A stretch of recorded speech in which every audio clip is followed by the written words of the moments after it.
Be me. 26 years old, unemployed for the past 14 months after getting laid off from my tech support job. Living in a crappy 2-bedroom apartment that smells like old carpet and broken dreams. My daily routine consists of waking up at 2 p.m., eating cereal, playing Elden Ring until 4 a.m., repeat.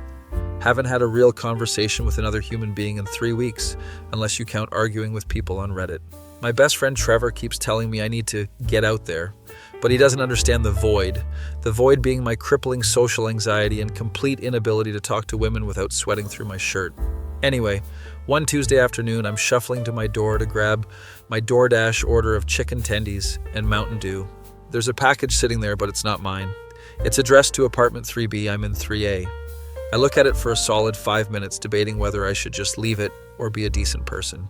Decide to knock on 3B's door because maybe doing one good deed will balance out my karma for being a societal leech. I knock 3 times, wait, nothing. Knock again, still nothing. Whatever, I'll just leave it by their door. As I'm setting it down, the door opens slightly. Just leave it there, comes a voice from inside. Female voice, sounds young, also sounds like she hasn't spoken to anyone in days based on the raspiness. Okay, it was at my door by mistake, I managed to say without completely dying. Thanks, she says, and the door shuts. Go back to my apartment thinking that was the weirdest interaction ever. Next day, I'm heading out to check my mailbox at like 3 p.m. because that's when normal people are at work and I won't run into anyone. There's a small bag sitting in front of my door. It's got Pocky Sticks in it, the strawberry kind. There's a sticky note. Thanks for yesterday. What the hell? I look around the hallway like I'm in a horror movie. Nobody there. Take the Pocky inside, examine it for poison or something, because this is too weird. It looks legit, still sealed, from the Asian market down the street. I eat 1 stick, it's pretty good. Don't die immediately, so that's a plus. Text Trevor about the situation. Dude, a girl gave you snacks? That's literally how shoujo anime starts, he responds. Or it's a serial killer fattening me up, I reply. With Pocky? That's the least efficient murder method ever. He has a point. A few days go by, nothing happens, I forget about it. Then on Saturday morning, well, Saturday afternoon, because morning doesn't exist in my world, there's another bag. This time it's got Japanese Kit Kats, the matcha flavor, and a bag of those dried seaweed snacks. Another note. Saw you play video games through the wall, thought you might be hungry. Excuse me? She can hear me through the wall? I suddenly remember all the times I've rage quit Dark Souls and screamed at my monitor. All the times I've sung along badly to anime openings at 3 a.m. The time I cried during the ending of Dead Redemption 2. I want to die of embarrassment, but also I'm eating these Kit Kats because they're expensive and delicious. This becomes a pattern over the next 2 weeks. Every few days there's snacks at my door with little notes. Hope you're having a good day. These helped me through my Persona 5 playthrough. The convenience store had a sale. I'm starting to feel like I'm in some kind of alternate reality, dating sim, but I haven't even seen this girl's face. Trevor thinks this is the funniest thing ever. Bro, you're getting courted by a mystery woman through snack offerings. This is peak shut-in romance. I try to return the favor by leaving beef jerky at her door. Next day, there's a note. I'm vegetarian, but thanks for the thought. The effort was sweet. Damn it. I leave veggie chips instead. Her note the next day. Better, you're learning. This girl is sassy through post-it notes. One evening, I'm playing Final Fantasy XIV, doing some dungeon runs with my guild. My guildmaster Dmitri is this 40-year-old Russian dude who's basically adopted me as his digital son. You are still living like hermit? He asks over Discord. Yeah, but there's this girl who keeps leaving snacks at my door. The entire Discord channel erupts. What? Yells Kira, the only girl in our guild who's basically everyone's mom. You can't just drop that information casually, she continues. I explain the whole situation while we're fighting a raid boss. This is most romantic thing I ever hear, Dmitri says. We wipe because everyone's too distracted by my story. Thanks, guys. Really helpful. Kira insists I need to actually meet this girl face to face. Leave a note asking her to coffee or something. I can't do that. What if she's just being nice and I make it weird? It's already weird. You've been accepting food from a stranger for 3 weeks, she points out. She's not wrong. I'm too chicken to leave a note, so I just continue the snack exchange. One day she leaves hot Cheetos and a note that says, I'm assuming you're a man of culture. I am indeed a man of culture who enjoys destroying his stomach lining with spicy snacks. Leave a note back. The best kind of culture the one that requires Tums. Her response next day, a true connoisseur. We're basically flirting through food commentary at this point. My sleep schedule is completely destroyed, so I'm often up at weird hours. One night at like 4 a.m., I'm getting water from the kitchen when I hear movement in the hallway. I peek through the peephole like a creep. There's a girl standing at my door setting down a bag. She's wearing an oversized black hoodie, pajama pants with cats on them, and her hair is in a messy bun. I can't see her face clearly, but she looks like she's my age, maybe younger. She's muttering to herself. Okay, just leave it and go. Don't be weird. You're already being weird. This whole thing is weird. Oh my God, she's as anxious as I am. She scurries back to her apartment and I hear her door. Close. I wait 5 minutes, then open my door to grab the bag. It's got Ramuna soda and rice crackers. Note says, couldn't sleep either. Thought you might want a midnight snack. This girl is operating on the same screwed up schedule as me. I decide to take a risk. Next day I leave snacks at her door with a note. I'm awake weird hours too if you ever want to talk through the door like weirdos. I immediately regret this because it sounds creepy, written out. Spend the next 6 hours having a panic attack thinking she's going to call the cops. That evening there's a knock on my door. Not the doorbell, an actual knock. I freeze on my couch like a deer in headlights. Another knock. I slowly get up and look through the peephole. It's her, the hoodie girl, standing there looking at her feet. I'm wearing a Naruto shirt with ramen stains and shorts that I've worn for 3 days. This is not how first meetings are supposed to go. I panic and don't answer. She waits for like a minute, then slides a note under my door and leaves. I grab it once I hear her door close.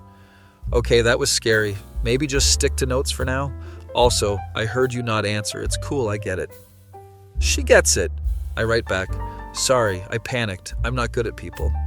Her response later, same. That's why I've been leaving snacks instead of talking like a normal person. We're both disasters and somehow this is working. Trevor comes over one day to check if I'm still alive. He's a normie with a job and a girlfriend, but he's been my friend since high school, so he still tolerates me. Dude, your apartment smells like sadness and energy drinks, he says walking in. Thanks, I worked hard on that ambiance. I tell him about the note situation evolving. He looks at me like I'm insane. So let me get this straight. You and this girl have been doing a snack exchange for a month, and you've never actually spoken? Correct. And last night, you both agreed to communicate exclusively through notes? Also correct. This is the most virgin thing I've ever heard, and I watched you cry at your Yu-Gi-Oh cards in 9th grade. He's not wrong, but also, screw him. At least I'm interacting with a female, that's progress. Is it though? Is it really? He's asking the real questions. After he leaves, I find another bag at my door. It's got Milky Way bars and a note. Heard your friend roasting you through the wall. He seems fun. Oh God, she heard everything. I write back, Trevor's an ass, but he's not wrong. This is pretty weird. Her, weird is better than boring. Boring people don't leave Japanese candy for their neighbors. Okay, she has a point. This goes on for another week. We're basically pen pals who live 3 feet apart. I learn her name is Maya through the notes. She learns my name is Alex. She's 24, unemployed, dealing with some mental health stuff that makes leaving the apartment hard. I tell her I'm 26, also unemployed, also dealing with the whole life is terrifying thing. We start watching the same anime at the same time and leaving notes about it. Currently watching Spy X Family. Her note, Anya is the only valid reason to have children. My response, Anya is the only valid reason for anything. We're bonding over cartoon children. This is my life now. My mom calls one day asking if I'm still alive in that dungeon. Yes, Mom, I'm fine. Have you applied to any jobs? I'm working on it, I lie. Have you met anyone new? I pause. Actually, yeah, there's this girl. My mom screams so loud I have to pull the phone away from my ear. A girl? Alex, oh my God, what's her name? When can I meet her? What does she do? Mom, relax. It's very casual. We're just friends. Friends is how it starts. Your father and I were friends first. She's already planning our wedding in her head, I can tell. After I hang up, I realize Maya probably heard my mom screaming through the wall. Yep, there's a note under my door 10 minutes later. Your mom sounds excited. Sorry for eavesdropping. These walls are made of paper. I write back. She's excited about literally anything that isn't me playing video games alone. Maya. Relatable. My mom sends me job listings every morning like clockwork. We bond over our mother's disappointment in us. Peak romance right here. One night I'm playing Valorant with some random people online. One guy named Bradley keeps being toxic as hell, calling everyone trash, saying slurs. I mute him and continue playing. After the match, I hear yelling from Maya's apartment. She's screaming at someone online. Yeah, well, maybe if you didn't insta-lock Jet every game, you'd actually be useful, Bradley. Wait. I unmute Bradley in the post-game lobby. Shut up, whoever that was, probably some hard-stuck silver. I hear Maya yell, I'm gold. 3, you absolute clown.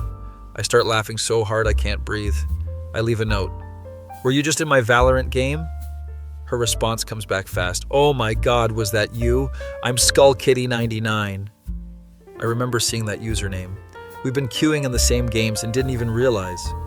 We spend the next hour leaving notes back and forth about all the times we might have been in games together. Turns out we've probably crossed paths like a dozen times. We should queue together, she writes. We should, I respond. That night we join a Discord call. I'm sweating bullets when she joins. Hey, she says, voice quiet. Hey, I respond, equally quiet. We sit in silence for like 30 seconds. This is awkward, we both say at the same time. We laugh and suddenly it's less weird. Her voice is nice, kind of soft, but with this sarcastic edge when she makes jokes. We play Valorant for 4 hours straight. She's actually pretty good. Carries me through 2 games. You're trash at this, she says when I miss an easy shot. Thanks, I try my best to disappoint. We lose the next match and she rage quits.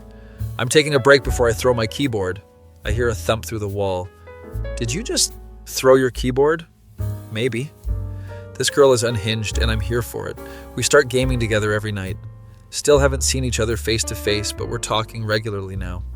Dimitri and the guild are following this saga like it's a reality show. You must meet her in person, Dimitri insists during a raid. Eventually, we're taking it slow. You live next door. How much slower can you take it? Again, not wrong, but I'm scared, okay? What if we meet and she realizes I'm actually boring in person? What if I say something stupid and ruin everything? What if she expects me to have my life together and finds out I eat cereal for dinner? Maya and I start watching movies together over Discord. We sync up Netflix and just hang out and call. Currently watching Scott Pilgrim vs. the World. Knives Chow deserved better, Maya says during a scene. Hard agree, Scott was an ass. All the exes should have just teamed up and dated each other. That's the sequel we deserved. We have the same taste in everything. It's honestly scary. One day she mentions she's ordering pizza. What are you getting? Pepperoni and jalapenos, the superior combination. That's literally my order. Stop copying me. You're copying me. We argue about this for 20 minutes. Both our pizzas arrive at the same time. We eat together over Discord call, just talking about random stuff. She tells me about her ex-boyfriend who dumped her 2 years ago. He said I was too much, which is code for having opinions and mental illness. Guys who say that are just scared of women with personality. Exactly. Thank you. I tell her about my ex-girlfriend who left me for a guy with a car and a real job. She said I lacked ambition, which fair, but also ouch. Her loss. Ambition is overrated. Being comfortable is underrated. That's what I'm saying. We're both recovering from relationships that made us feel like crap. Bonding over shared trauma. Very healthy stuff. Trevor comes over again and hears me talking to Maya over Discord. After I mute, he says, so you can talk to her over voice chat but not face to face? It's different. There's a screen between us. It's safer. Alex, my guy, you're 26 years old. You can't hide behind a screen forever. Watch me. He sighs like a disappointed dad. What are you scared of? I think about it. What if she doesn't like the real me? The real you is the person she's already talking to, doofus. Why is he making sense? I hate when Trevor makes sense. That night, Maya and I are playing Minecraft together on a private server. We've built houses next to each other in-game. The irony is not lost on us. We live next to each other in real life and in Minecraft, she points out. At least in Minecraft, I have my life together. Your Minecraft house is literally a dirt hut. A functional dirt hut. She's built this elaborate cottage with farms and everything. I'm living in a hole in the ground. Pretty accurate representation of our real lives, probably. We're mining together when she goes quiet for a bit. Hey, Alex? Yeah? Why haven't we met in person yet? My stomach drops. I don't know, it feels like once we do, this whole thing becomes real, and real things can go wrong. She's quiet for a second. What if real is better, though? I want to believe that, but my brain is screaming about all the ways this could crash and burn. Can we just keep doing this for a while longer? I ask. Yeah, okay, no pressure. But I can tell she's disappointed. I feel like an ass, but I'm not ready yet. A few days later, my unemployment benefits get denied for some bureaucratic reason. I'm sitting at my computer, staring at the rejection email, having a small crisis. No income means no rent in 3 months. No rent means moving back with my parents in another state. Moving back means leaving Maya. I'm spiraling hard. There's a knock on my door. I open it without thinking. It's Maya, standing there in an oversized Evangelion hoodie and leggings. She's got dark hair that's currently in a braid, glasses, and she's shorter than I expected. She's pretty in that understated way where she doesn't look like she's trying. We both freeze. I heard you freaking out through the wall, she says quickly. I'm not freaking out, I lie. You said shit like 47 times. I was counting? I was worried. Can I come in? I step aside and she walks in. My apartment is a mess. There's empty ramen cups everywhere. My setup is just a desk with monitors and a gaming chair. There's anime posters on the wall. Sorry about the mess. Dude, you should see my place. This is fine. We stand there awkwardly. She's real. She's in my apartment. This is happening. So, unemployment problems? She asks. I explain the situation. She listens, nodding. That's really shitty. I'm sorry. Yeah, it's whatever. I'll figure it out. You don't have to pretend it's not scary. And just like that, I'm tearing up because nobody's been this direct with me in months. I don't want to move back home, I admit. Then don't. We'll figure something out. We? Yeah, we. You think I'm going to lose my gaming partner that easily? She smiles, and it's the first time I've seen her smile in person. It's a good smile. We end up sitting on my couch talking for hours. She tells me she's been agoraphobic for the past year after a bad panic attack at her last job. Leaving the apartment feels like death, so I just don't. How do you get food and stuff? Delivery, online ordering. My sister helps sometimes. She tells me about her sister Rachel, who's basically the opposite of her, super outgoing, has a big career in marketing. She doesn't get why I can't just get over it like it's that simple. People who've never had anxiety think it's just being worried. Exactly. We talk about our families, our failed careers, our mental health struggles. It's the most honest conversation I've had with anyone in years. Around 2 a.m. she says she should go. This was nice though, we should do it again. Yeah, definitely. She gets up to leave, then turns around. For what it's worth, you're better in person than I expected. Really? Really, you're like actually funny when you're not overthinking everything. Thanks. You're also pretty cool for someone who threatened to throw their keyboard at Bradley. She laughs. He deserved it. After she leaves, I realize I feel lighter than I have in months. Maybe Trevor was right about the whole face-to-face thing. Next morning, there's snacks at my door with a note. Thanks for last night. Not weird at all. Let's hang out again soon. I write back. Anytime, my door is always open. Metaphorically, it's actually locked because city living. Her response? Same, metaphorically welcoming, literally barricaded. We get it. Over the next week, we start hanging out in person more.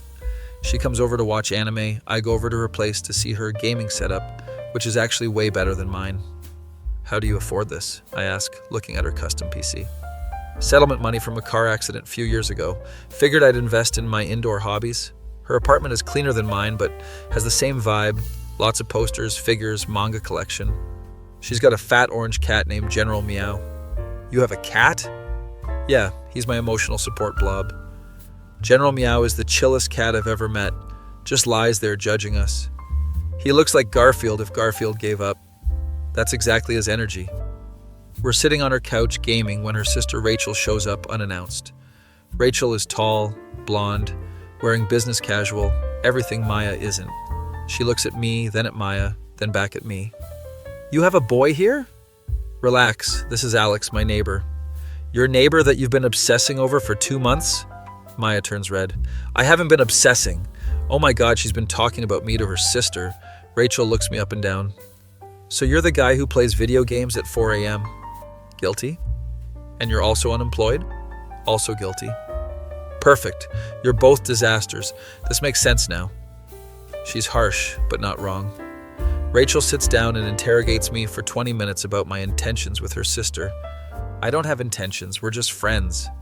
Friends who hang out every day and game until sunrise? Yes? Maya throws a pillow at Rachel. Can you not? Rachel smirks. I'm just saying, if you two aren't dating, you're doing a really good impression of it. After Rachel leaves, Maya apologizes. Sorry, she's protective and also has no filter. It's fine, my friend Trevor is the same way. We go back to gaming, but Rachel's words are stuck in my head. Are we dating?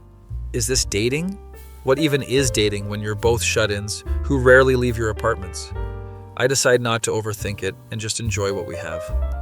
Dimitri notices I'm happier during our guild raids. You are smiling more, the girl. Yeah, we've been hanging out in person. Finally! This is good. You need human connection. Kira jumps in. Wait, you actually met her? Tell us everything. I give them the summary version. The entire guild is invested in this now. You should ask her on proper date, Dimitri suggests. We can't really go anywhere. She has agoraphobia. Then home date. Make dinner, watch movie, be romantic. I don't know how to cook anything except ramen and eggs. YouTube exists for a reason. He's not wrong. I spend the next day watching cooking videos trying to figure out something impressive, but not too complicated. Settle on pasta carbonara because it looks fancy but is actually pretty simple. I leave a note at Maya's door. Dinner at my place tomorrow at 7, I'm cooking. Her response. You can cook? This I gotta see. The next day I'm stressed. I clean my apartment for the first time in months. I actually do laundry. I attempt to make the carbonara and burn the first batch. Second attempt is better. Third attempt is actually edible. I set up my coffee table with actual plates and everything. Put on some lo-fi hip-hop in the background. I'm wearing jeans and a clean shirt. This is the most effort I've put into appearance in a year. 7 p.m. Hits. There's a knock. I open the door. Maya's wearing a sundress, which is shocking because I've only ever seen her in hoodies and pajamas. She's also wearing makeup. Not a lot, but enough that I notice. You look nice, I say. Thanks, you too. Is that a shirt without stains? I own multiple unstained shirts. Since when? Since today. I did laundry. She laughs and comes in. Dinner actually goes well. The pasta isn't perfect, but it's edible, and she seems impressed. You made this? With help from an Italian guy on YouTube, but yes. It's actually good. We eat and talk about everything and nothing. She tells me about her dream of maybe doing art commissions online. I used to draw a lot before everything got hard. You should start again. There's a market for that stuff. Maybe. It's scary putting yourself out there, though. Everything's scary doesn't mean it's not worth doing. She smiles at that. After dinner, we watch Howl's Moving Castle because neither of us have seen it somehow. We're sitting on the couch, not touching, but close enough that I'm very aware of her presence. Halfway through the movie, she leans against my shoulder. I freeze. This okay? She asks. Yeah, definitely okay. My heart is racing, but in a good way. By the end of the movie, she's fallen asleep on my shoulder. I don't want to move and wake her up. General Meow somehow got into my apartment and is judging me from the floor. I sit there for another hour just existing in this moment. Eventually she wakes up. Sorry, I fell asleep. It's cool. You looked peaceful. That's creepy. You watched me sleep? When you put it that way, it sounds bad. She's smiling, though. I should go, she says, but doesn't move. You could stay, I say before my brain catches up to my mouth.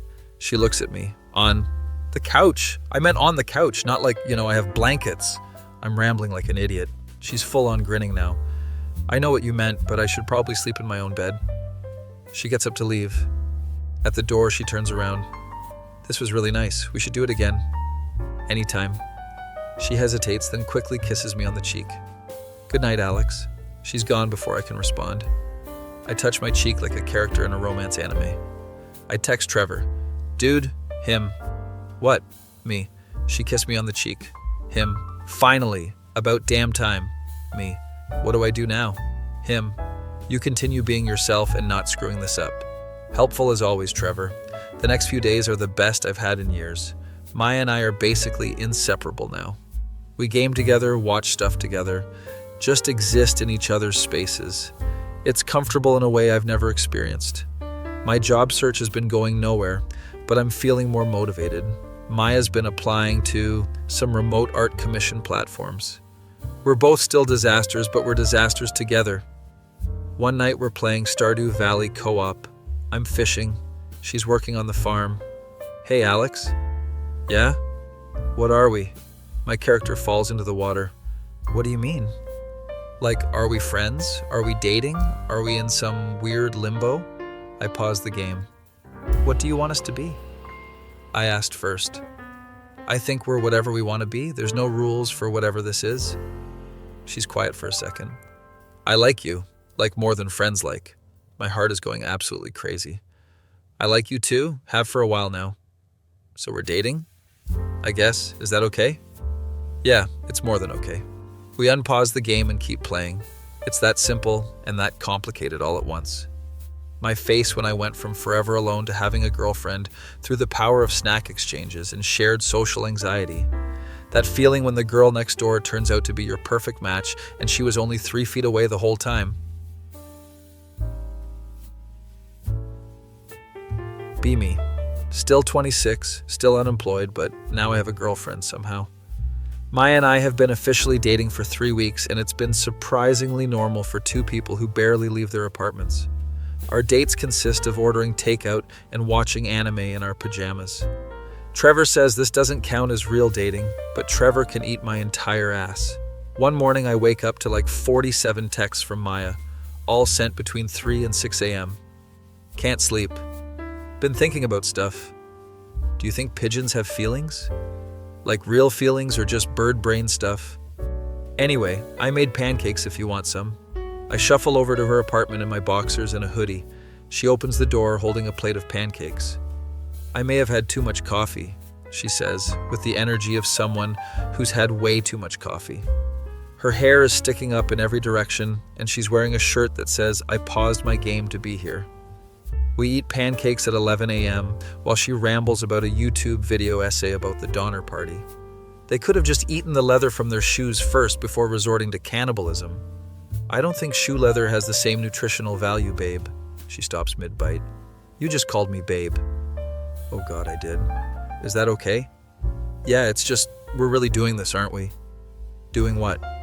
The whole relationship thing. Pet names and pancakes and being domestic. We can stop if it's too much.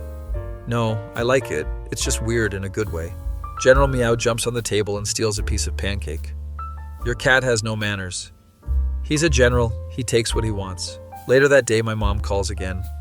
Alex, honey, how's the job search going? It's going, I lie for the millionth time. And how's that girl you mentioned? She's good. We're actually dating now. My mom screams again. I'm pretty sure the entire neighborhood heard that. Oh my God, my baby has a girlfriend. When can I meet her? What's she like? Does she have a job? Mom, slow down. We're taking it slow. Taking it slow? Alex, you're 26. Your father and I were married with a mortgage at your age. Different generation, different economic hellscape. Same conversation every time. We'll visit eventually, I promise. After I hang up, Maya texts me. Your mom is very loud. I heard that from my apartment. She wants to meet you. Terrifying. When? Eventually we have time. Good, because I'm not ready to meet parents. That's like final boss level stuff. She's not wrong. That evening we're playing Overwatch together and getting absolutely destroyed. Why is everyone better than us? Maya yells after we lose for the 5th time. Because we're casuals and they're try-hards. She rage quits and I hear her controller hit the wall. I go over to check on her. She's sitting on her floor looking defeated. I'm sorry, I get too competitive and then I'm just angry at everything. It's just a game.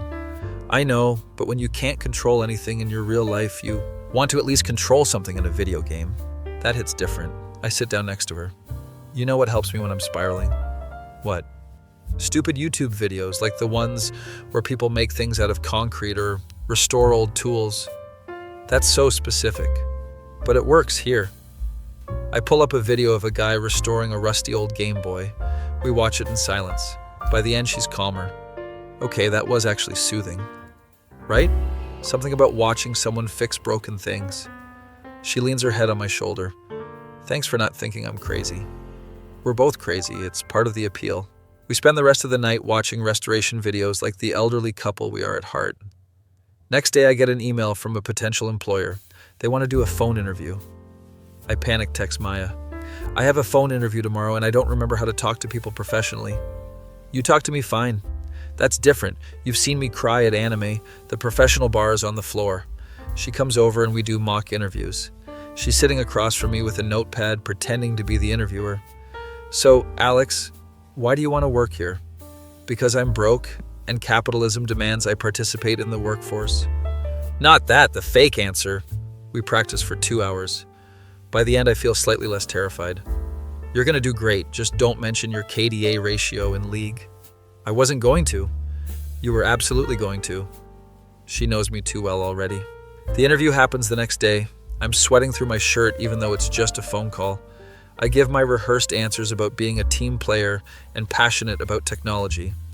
The interviewer seems pleased. We'll be in touch within a week. After I hang up, I immediately go to Maya's apartment. How'd it go? I either nailed it or completely bombed it, no way to tell. Schrodinger's interview? Exactly. We celebrate by ordering Thai food and watching The Office for the 100th time.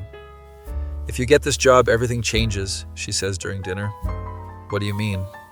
You'll have a schedule, responsibilities, you'll be a functioning adult. And then you'll still be here being equally dysfunctional with me after work. Promise? Promise. Getting a job doesn't mean I'm abandoning you. She looks relieved. I realize she's been worried about this. Maya, even if I become employed and responsible, I'm still going to be the guy who eats cereal for dinner and mains the worst character in every game. You better be. Weekend rolls around and Trevor wants to meet Maya officially. Dude, I've been your best friend for a decade. I deserve to meet the girl who's changed your life. Change my life is dramatic. You showered 3 days in a row last week. That's life-changing. He has a point. I ask Maya if she's cool with meeting Trevor. Is he going to judge me? Absolutely, but he judges everyone. It's his love language. Okay, I can handle that. Trevor comes over on Saturday with his girlfriend, Jessica. Jessica is the kind of person who has their life together, like scary together. She's a nurse, volunteers on weekends, probably never had an existential crisis. Maya and I are sitting on the couch looking like disaster twins in our matching anime hoodies. So you're the famous Maya, Trevor says, and you're the Trevor who roasts Alex through the walls. I prefer the term lovingly criticizes. Jessica sits down next to Maya. Don't worry, Trevor talks a big game, but he's actually a softie. I heard he cried at his Yu-Gi-Oh cards, Maya says. Trevor glares at me. You told her about that? She needed to know your origin story.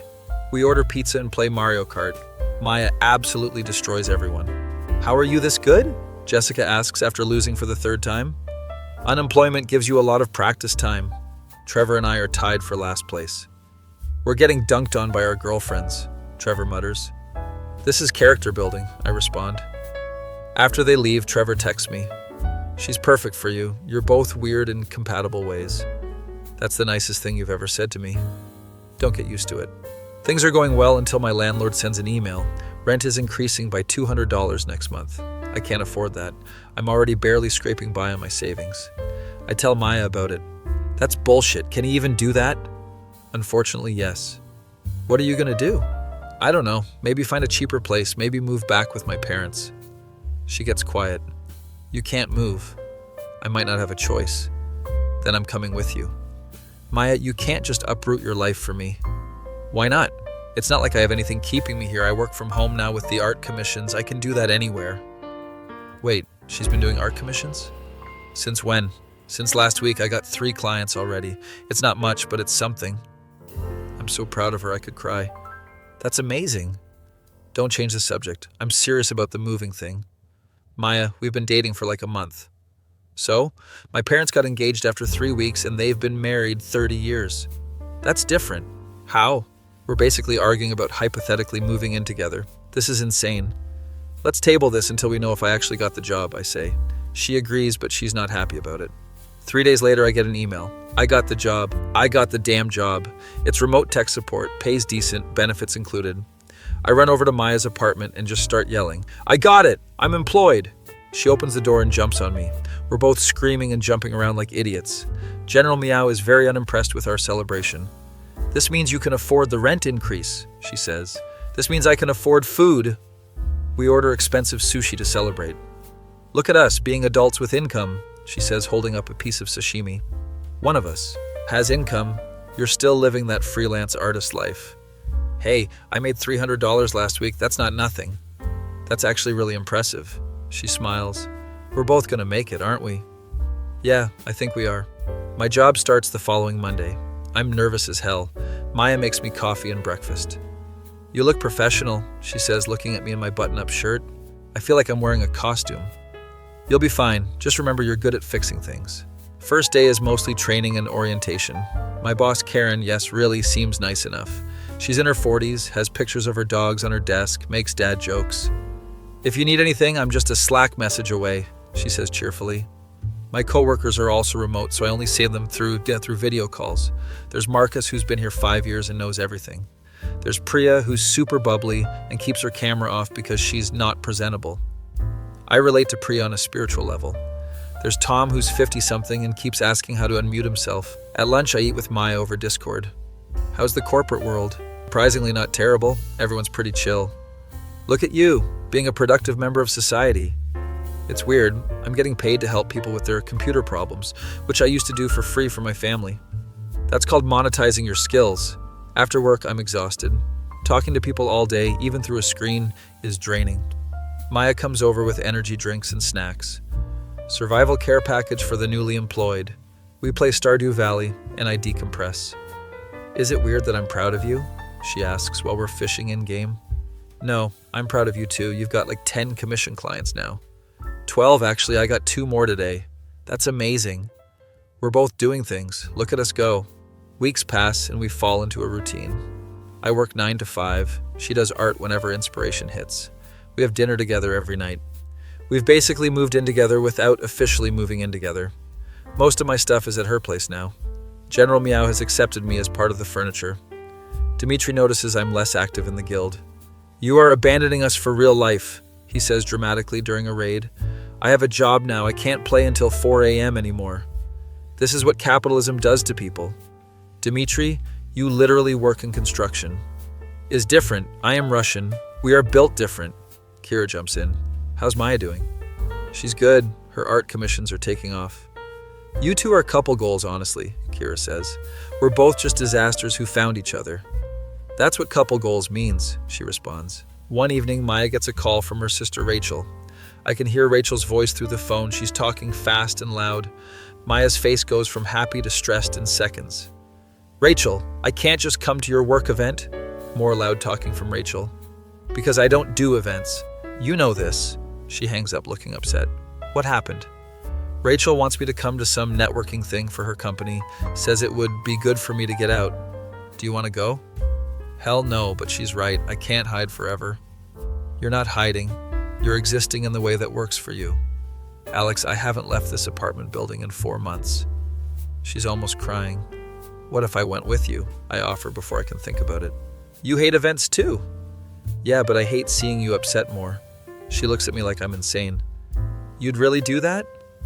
We'll suffer together. It'll be like a co-op game, but in real life. She laughs through the tears. Okay, yeah, let's do it. Immediately regret this decision, but I committed, so here we go. The event is in 2 weeks.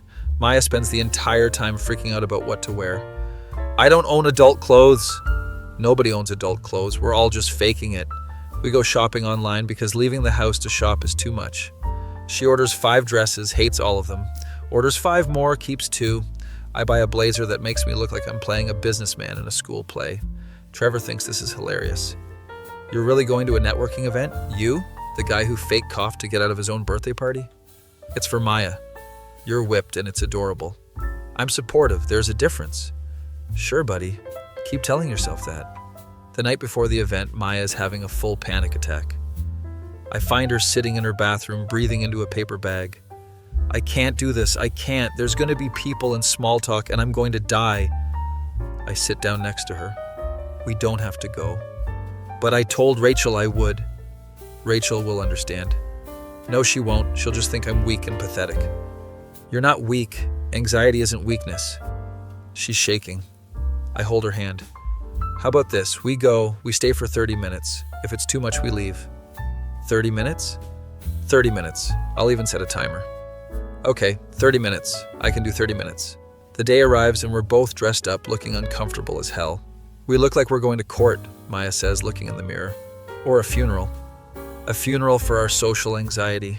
We take an Uber to the venue because neither of us drive. It's at some fancy hotel downtown. There's people everywhere in business clothes making small talk and laughing at things that aren't funny. This is literal hell. Rachel spots us immediately. Oh my God, you actually came. She's wearing a power suit and looks like she belongs here. I promised, didn't I? Maya says with a fake smile. Rachel introduces us to like 47 people whose names I immediately forget. Everyone's asking what we do. I'm in tech support, I say, which sounds way more impressive than it is. I'm a freelance digital artist, Maya says, gaining confidence. Oh, that's so cool. Do you do commissions? Some marketing lady asks. Maya actually starts talking about her work. She's showing examples on her phone. The marketing lady is genuinely interested. We might need some graphics done for a campaign. Can I get your info? Maya gives her an email address. Holy shit, this is actually working. I'm standing there trying to look professional while internally screaming. Some finance bro starts talking to me about crypto. The volatility is actually an opportunity if you understand the technology. I nod and smile like I give a single shit about blockchain. Trevor would be so proud of my acting right now. 30 minutes pass. I check my watch and show Maya. She looks relieved but also conflicted. 5 more minutes? She asks. We stay for an hour. By the end, we're both exhausted, but Maya got 3 potential client contacts. In the Uber home, she's buzzing with energy.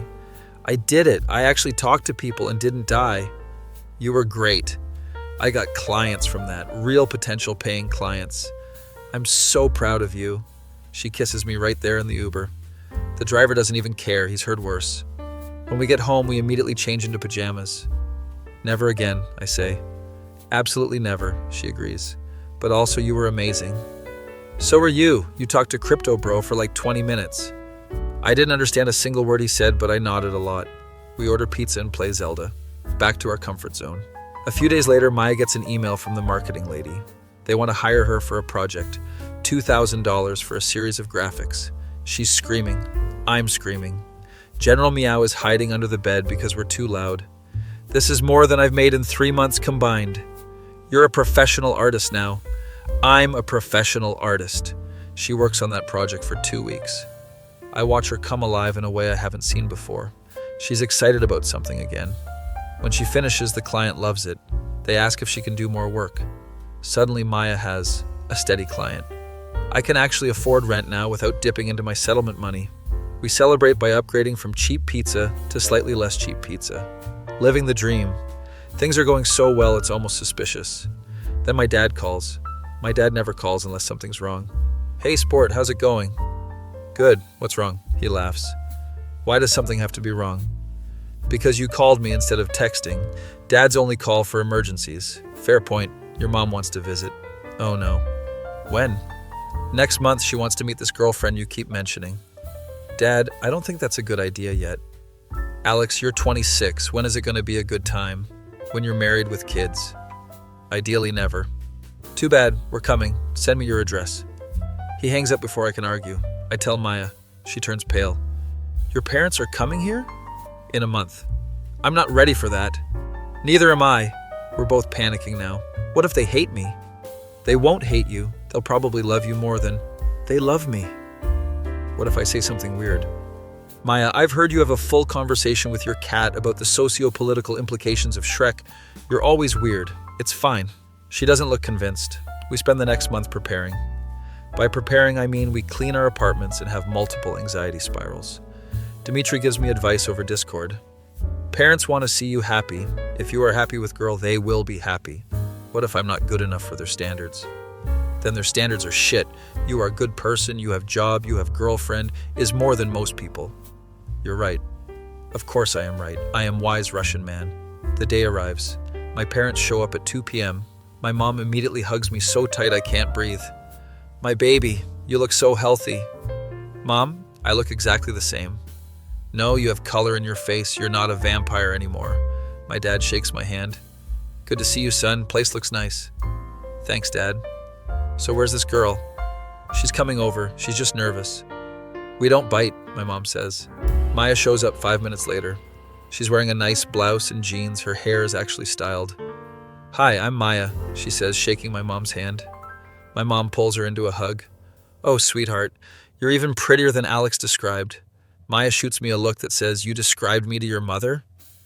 We all sit down in my apartment. It's awkward for exactly 30 seconds. Then my mom starts asking questions. So Maya, what do you do? I'm a digital artist. I do commissions and graphics work. Oh, how wonderful. Are you making good money? Mom, I interject. What? It's a valid question. I'm doing okay, getting more clients recently, Maya says politely. My dad asks about her family. She tells him about Rachel and her parents.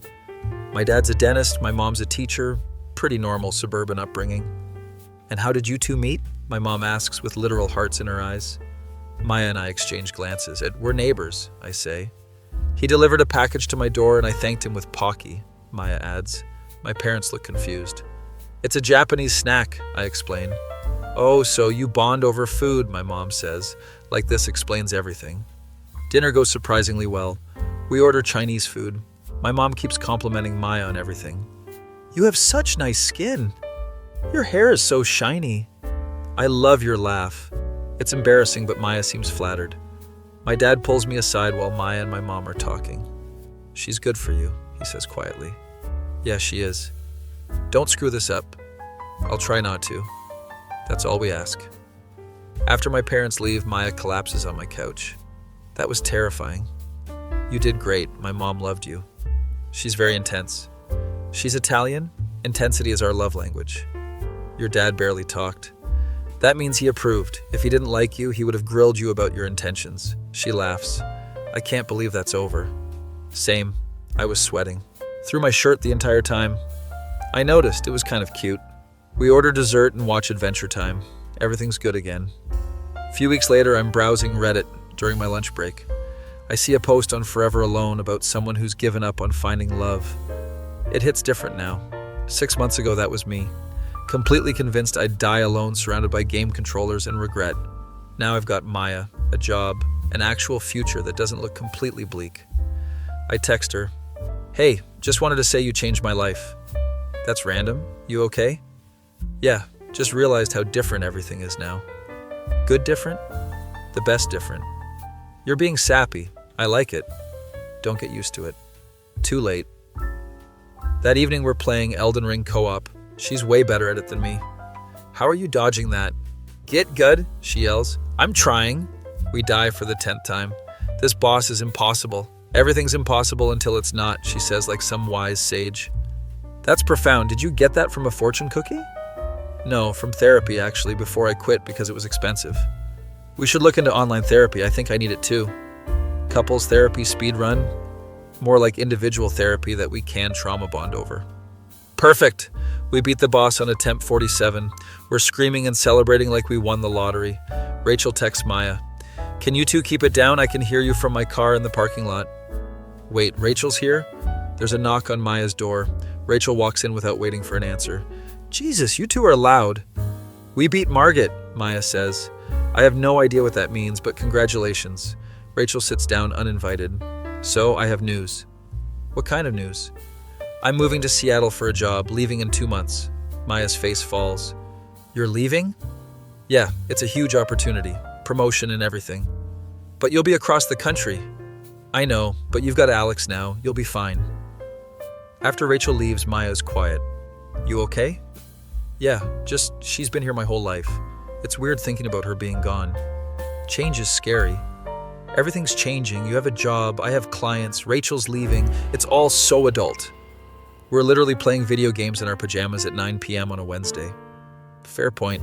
She leans against me. Promise you won't leave? Where would I even go? You're the only person who tolerates my gaming rage. Good answer. We fall asleep on the couch. General Meow sleeps on both of us like a weighted blanket. This is my life now. It's not perfect, but it's pretty damn good. My face when I went from being a friendless, unemployed loser to having a girlfriend, a job, and something that resembles a future. That feeling when you realize that sometimes the best things happen when you're not even trying and just existing in your authentic disaster state. Be me. Still 26, been dating Maya for 6 months now. We've basically merged our apartments into one extended living space. I sleep at her place 4 nights a week. She sleeps at mine 3 nights. General Meow has accepted this arrangement and now demands pets from both of us. Work has been going well. I got a small raise after 3 months. Karen, my boss, says I'm exceeding expectations, which is corporate speak for you're doing your job. Maya's art commissions have exploded. She's making more than me now. Look at us being financially stable, she says while we're grocery shopping. We're buying actual vegetables instead of just frozen pizza. Character development at its finest. Trevor and Jessica invite us to a double date. Real couples go on double dates, Trevor insists. We are a real couple. You know what I mean, like outside, in public, with other humans. We agree to go bowling because it's the least threatening social activity. The bowling alley is loud and smells like shoe disinfectant and broken dreams. Perfect ambiance. I'm terrible at bowling, getting gutter balls consistently. Maya is somehow amazing at it. How are you good at everything? I'm not good at everything. I just practiced bowling a lot as a kid before my anxiety got bad. She gets a strike. Trevor is losing his mind because Jessica is also destroying him. Why are we both getting dunked on? He yells. Maybe you're just bad, Jessica says sweetly. I thought you loved me. I do, but I also love winning. By the end, Maya and Jessica are tied for first place. Trevor and I are in solidarity, bonding over our shared failure. At least we have each other, he says, putting his arm around me. The loser brotherhood, I respond. Our girlfriends are laughing at us. Worth it, honestly. After bowling, we get milkshakes. Jessica asks Maya about her art. I'm actually thinking about opening an Etsy shop, selling prints and stickers. That's a great idea. You should totally do it. I'm just scared nobody will buy anything. Girl, your art is amazing. Trust me, I've seen Alex show it to everyone. I have been showing her art to everyone. Can't help it. I'm proud. He's like my personal hype man, Maya says, smiling at me. Someone's got to do it. Trevor fake gags. You two are disgustingly cute. Jealous? Maya asks. Extremely, Jessica answers for him. We all laugh. This is nice, having couple friends, doing normal people things. Still weird, but good weird. Later that week, I'm on a work call when I hear crying through the wall. It's Maya, and she sounds really upset. I mute myself and text her. You okay? No. I tell my team I have a technical difficulty and need to step away. Run over to her apartment. She's sitting on the floor of her bedroom crying while General Meow headbutts her arm. What happened? A client rejected all my work, said it wasn't what they wanted, demanded a full refund. That's bullshit. Your work is great. They said it was amateurish and not bad. Professional quality. I can see the sketches on her tablet. They're incredible. This person is an idiot with no taste. What if they're right? What if I'm not actually good? Oh no, she's spiraling. I sit down next to her. Maya, you have 20 other clients who love your work. One jerk doesn't define your talent. But what if everyone else is just being nice?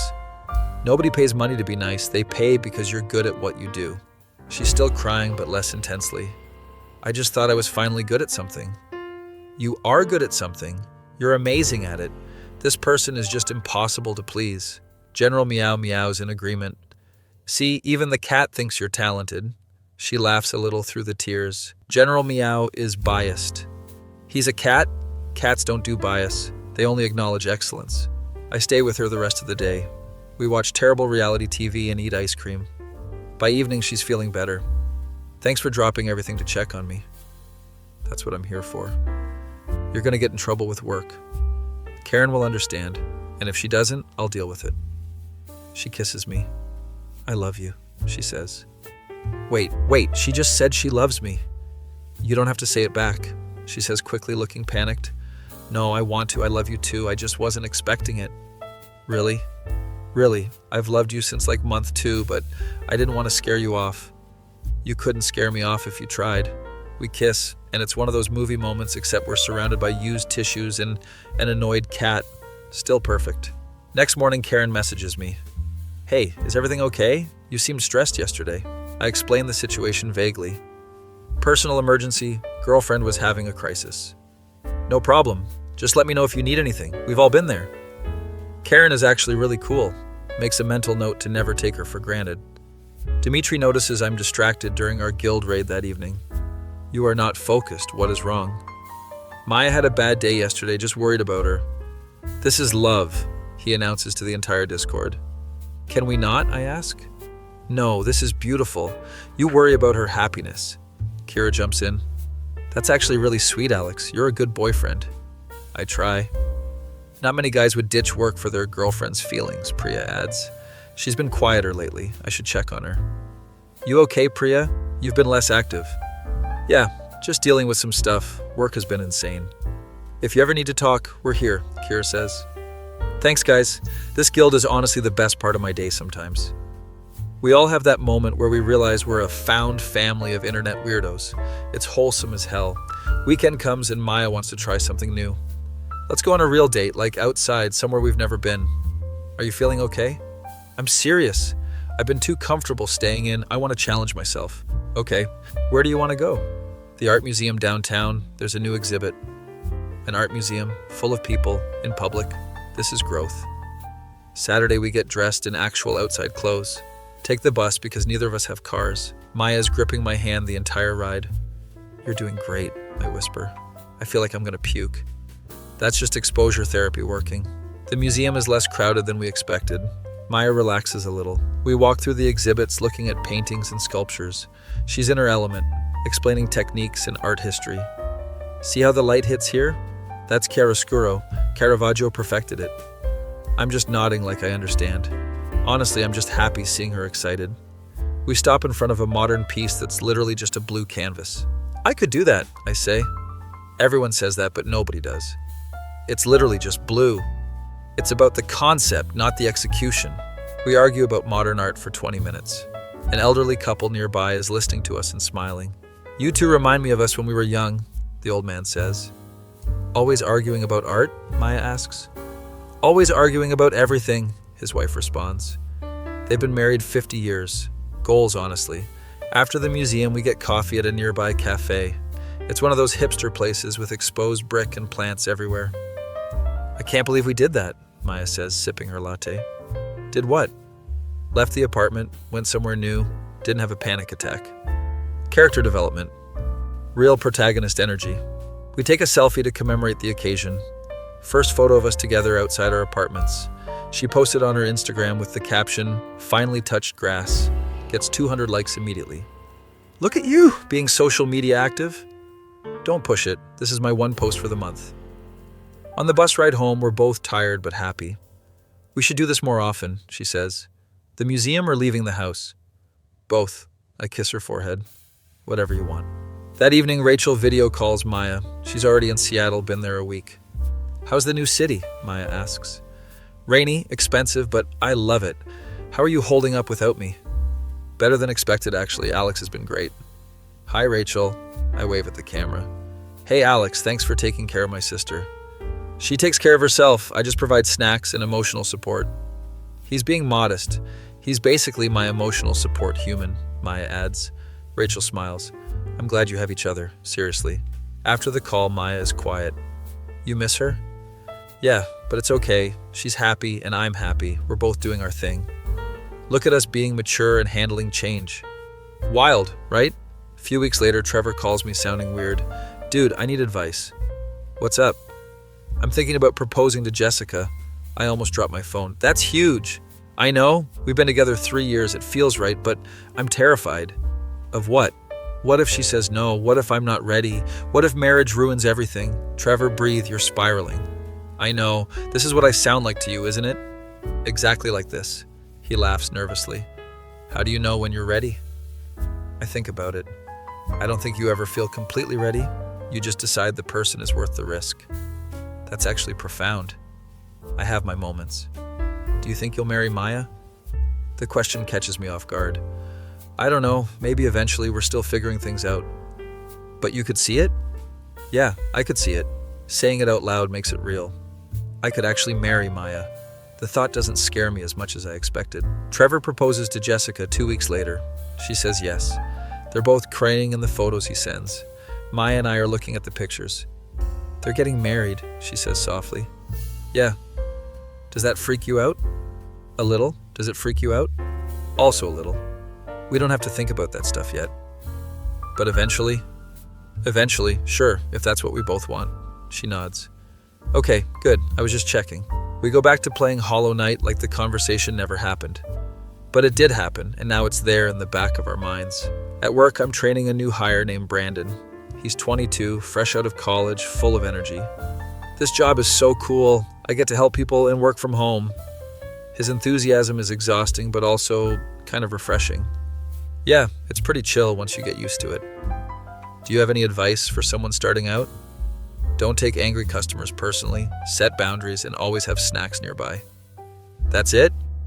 That's literally it. The rest you'll figure out. Brandon reminds me of myself before everything went wrong. Hopeful, eager, not yet beaten down by reality. I want to protect that, but also, he needs to learn some things himself. Marcus, the veteran coworker, messages me privately. You're good with the new guy, patient. Thanks, just trying to help. Not everyone does that. Most people just let newbies sink or swim. That seems cruel. Welcome to corporate America. I'm realizing I actually like this job. Not the work itself, but the people, the structure, having a purpose. Character development is wild. Maya's Etsy shop launches. She's been working on it for weeks. Prints, stickers, original pieces. I help her with the product descriptions because she's too modest. This print features vibrant colors and dynamic composition, I write. That sounds so pretentious. It's called Marketing Babe, let me work. First week she makes 5 sales. She's ecstatic.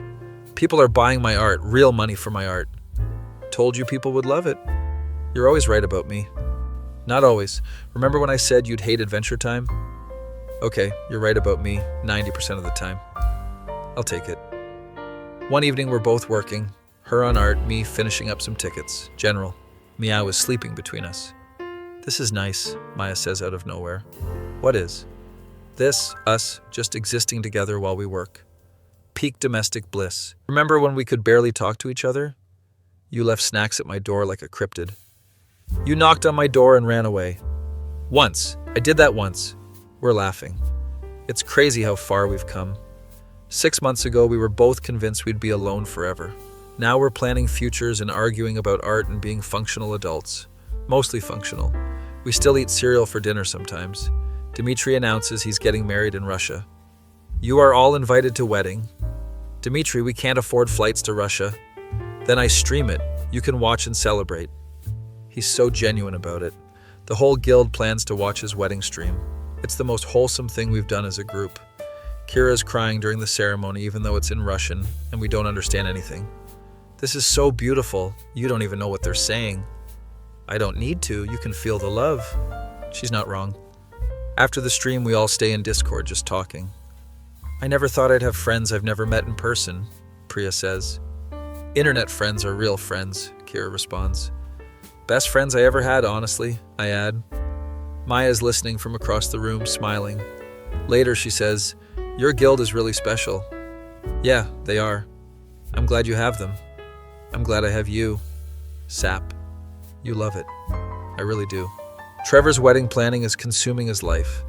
He keeps asking for opinions on things I don't understand. Ivory or eggshell for the tablecloths. Trevor, I don't know what the difference is. One is slightly warmer toned. Then pick that one. Which one? I don't know, man. You're the one getting married. Jessica takes over the planning because Trevor is having a breakdown. Thank God, he says. I was about to lose my mind over napkin folds. Why are weddings so complicated? Society's way of making sure you really want to get married by torturing you with decisions first. That's dark, but accurate. He asked me to be his best man. Dude, are you sure? I'm not great with speeches or social stuff. You're my best friend. Who else would I ask? Fair point. Just don't mention the Yu-Gi-Oh incident in your speech. No promises, I tell Maya. That's a big deal. I know, I'm already stressed about the speech. You'll do great. Just speak from the heart. What if my heart says nothing but memes? Then translate the memes into normal people speak. She's already helping me write the speech. Turns out she's really good at this. How are you good at everything? I'm not. I'm just good at things that don't involve leaving the house. Still counts. My parents called to check in. How's everything going, sweetie? Good, Mom. Work is good. Maya's good. Everything's stable. That's wonderful. When are you two moving in together officially? We basically already live together. We just have 2 apartments. That's expensive. Why pay double rent? She has a point. After we hang up, I think about it. Maya and I are always together anyway. One of our leases is up in 3 months. Maybe it's time to actually move in together. I bring it up casually while we're playing Mario Kart. Have you thought about us officially living together? She drives off a cliff. What? Like 1 apartment, shared space, the whole thing. Are you asking me to move in with you? I guess I am. She pauses the game. Is this because your mom said something? Maybe partially, but also because it makes sense. We're always together anyway. True. So? Yes, obviously yes. I was just waiting for you to ask. Really? Alex, I basically live at your place already. General Meow has more stuff at your apartment than at mine. She's not wrong. The cat has a whole setup at my place. We decide her lease is up first, so she'll officially move into my apartment. We're doing this. We're actually doing this. Cohabitation, the final frontier. Very romantic. I try. Over the next month, we prepare for the move. By prepare, I mean we slowly transport her stuff, one box at a time. Turns out she has a lot of art supplies. Where are we going to put all this? I'll figure it out. Artists need space. We convert my second bedroom into her studio. She's setting it up with her desk, her tablet, all her supplies. This is perfect. You deserve a proper workspace. She kisses me. Thank you for this. Thank you for choosing to live with my mess. Our mess now. Moving day officially happens on a Saturday. Trevor and Jessica come to help. Look at you two, shacking up, Trevor says. We prefer combining households, Maya responds. That's just shacking up with better vocabulary. The four of us haul the remaining furniture. It's exhausting but fun. General Meow is very upset about all the changes. He's hiding under the bed, yowling. He'll adjust, Maya says. Will he, though? Eventually, he's dramatic but adaptable. By evening, everything's moved in. The apartment looks different with her stuff everywhere. More colorful, more alive. Welcome home, I say. Home, she repeats, smiling. We order pizza and christen the new living arrangement by falling asleep on the couch watching Bob's Burgers. General Meow eventually comes out and sleeps on both of us. He's accepted the new reality. Next morning I wake up and Maya's already in her studio working. I make coffee and bring her a cup. Morning? Morning, thanks. She's working on a commission, completely focused. This is going to be the routine now. I'm excited about it. Work continues as normal. Brandon is getting better at the job. Thanks for all your help, Alex. You're like the cool mentor. I'm not cool, I'm just experienced in not panicking. Same thing. Karen announces I'm getting another raise. You've been killing it. We're really happy with your work. Thanks. Karen, I appreciate it. I tell Maya and she screams, That's amazing! We should celebrate. What did you have in mind? Fancy dinner, the place downtown we've been too scared to try. The expensive one? We can afford it now. We make reservations for Friday. It's a nice restaurant, the kind with cloth napkins and wine lists. I'm wearing a button-up shirt, Maya's wearing a dress. We look like adults. I feel like we're playing pretend, she whispers. Same, but let's commit to the bit. Dinner is actually really good. We order things we can't pronounce. The waiter doesn't judge us. To us, Maya says, raising her glass. To us and to not being forever alone. Cheers to that. We clink glasses. Halfway through dinner, Maya gets serious. Can I ask you something? Sure. Do you think we're moving too fast? What do you mean? We've been together 8 months and we already live together. Trevor took 3 years to propose. Everyone moves at their own pace. There's no timeline. But what if we crash and burn? Then we crash and burn, but I don't think we will. How do you know? I don't, but I'm willing to risk it. She smiles. Okay, good. Just wanted to make sure we're on the same page. Always. Dessert arrives and we split a chocolate lava cake. This is the best night, Maya says. Agreed. Walking home, we hold hands. The city is loud and bright and full of people. 6 months ago, we would have been overwhelmed. Now it's just background noise. We're in our own bubble. Trevor's wedding is in 2 weeks. I'm working on my speech and I'm stressed. Maya's helping me edit it. This part is good, but maybe take out the joke about him crying at card games. But it's funny. Save it for the reception toasts. She's right. The speech ends up being genuinely heartfelt with just enough humor. Trevor's going to cry, Maya predicts. Good, he's made me cry enough times. Wedding day arrives. It's at a nice venue with gardens and string lights. Very Pinterest core. Jessica looks incredible in her dress. Trevor is crying before she even walks down the aisle. Called it, Maya whispers next to me. The ceremony is beautiful. When it's time for my speech, I'm sweating. Maya squeezes my hand. You got this. I stand up, microphone in hand. Trevor and I have been friends for over a decade. I've seen him at his worst and his best, and today is definitely his best. I tell stories about our friendship, about how Jessica changed his life. Trevor used to say he'd never settle down, that he was too much of a free spirit, but then he met Jessica, and suddenly being settled was exactly what he wanted. I see Trevor wiping his eyes. So here's to Trevor and Jessica. May your marriage be filled with love, laughter, and minimal arguments about napkin folds. Everyone laughs. Trevor hugs me after. That was perfect, thank you. You're welcome. Now go enjoy being married. At the reception, Maya and I dance. I'm a terrible dancer, but she doesn't care. This is nice, she says while we sway to some slow song. What is? Being here, with you, watching our friends be happy. Yeah, it is. Do you think we'll get married someday? The question hangs there. Maybe, if that's something you want. I think I do. Not now, but eventually. Eventually sounds good. We keep dancing. The future feels less scary when she's in it. After the wedding, things settle into a comfortable routine. Work, art commissions, gaming, existing together. It's mundane in the best way. Dimitri messages the guild. I am coming to America for visit. The entire Discord loses it. We can finally meet in person, Kira says. We plan a meetup in Chicago since it's central. Maya and I book a hotel. This is huge. We're meeting our internet friends. The day arrives and we're at the designated restaurant. Kira shows up first. She's exactly how I imagined. Bright colored hair, lots of jewelry, big smile. Oh my God, you're real. She hugs us both. Dimitri arrives next, massive dude with a bigger laugh. My American friends? Priya is quiet and shy but warms up quickly. Marcus shows up last, older guy with dad energy. We spend hours just talking and eating and laughing. It's surreal seeing everyone in person. This is wild. We've been gaming together for years, Priya says. Best guild ever, Dimitri announces loud enough for the whole restaurant. We take a group photo. Maya's included in it. She's basically part of the guild now anyway. To internet friendship, Kira toasts. To internet friendship, we all echo. On the train ride home, Maya is looking at the photo. Your friends are really great. Our friends now. Our friends.